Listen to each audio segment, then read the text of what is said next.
Hello friends, welcome here. There is some very bad news that the Justice League does not appear to be given any immediate attention in James Gunn's plans for the 600th universe. James Gunn and Peter Safran have started managing the future of the DCU, which is essentially getting a fresh start with the merger of Warner Brothers and Discovery and the creation of DC Studios. The first part of the DCU's Chapter 1, with the working title Gods and Monsters, has been made public by Gunn as part of a strategy that would incorporate film, television, video games, and animation.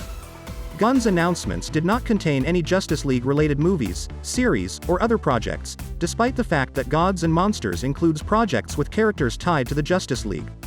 Furthermore, it is unclear exactly where and how the Justice League would fit into the ideas laid forth by Gunn and Safran because the general plot of Gods and Monsters has not yet been disclosed. Having said that, there are a few plausible explanations for the League's absence from the DCU's first chapter, though it's also probable that they won't be gone forever.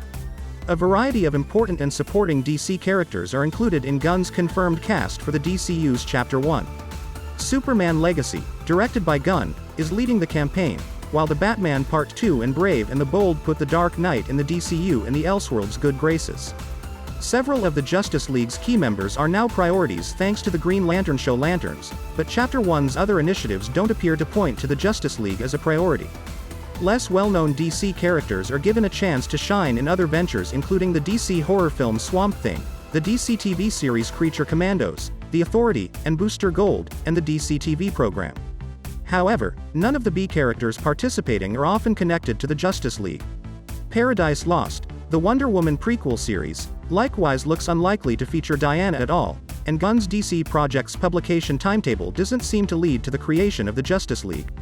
The prior interactions between the DCU and the Justice League help explain why that is the case. So the question is, why Justice League is excluded from Chapter 1 of the DC Universe? Superman and the Justice League were at the core of the world in the original DC slate produced by Zack Snyder, but the formation of the team was notoriously complicated by internal conflicts.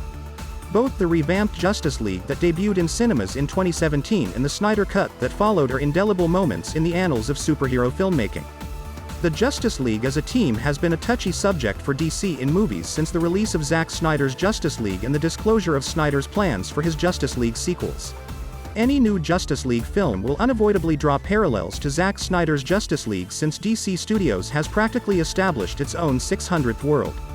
Gunn and Safran probably wanted some breathing room between Snyder's version of the League and whatever they would develop, so they decided to keep the League out of their plans. The Justice League does not appear to have a noticeable buildup in Gunn's plans, but DC Studios' plans also do not provide a comprehensive picture. And therefore another question arises, that why the Justice League will probably be used by the DCU eventually.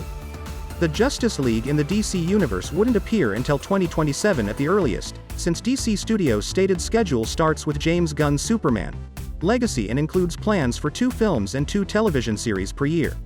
It may take even longer given the absence of other League key players from the slate. The complete DCU Chapter 1 schedule, according to Gunn, has not yet been made public. Even if the team does not form until later, the Justice League will ultimately appear in Gunn's DC universe, even if this may indicate that the squad is being saved for the very end of Chapter 1. Although there will undoubtedly be crossovers across many concepts, Gunn's lineup initially seems to prioritize more solo entries. This would suggest that Gunn wants to portray the DCU's heroes as spending a lot of time on solo missions with Gunn's DC Elseworlds label offering separate stories. Whatever the case, the DCU's 10-year plan almost certainly calls for a future Justice League team-up, but the world will likely have to wait longer than anticipated to witness it. Please like this video and subscribe to my channel. See you soon.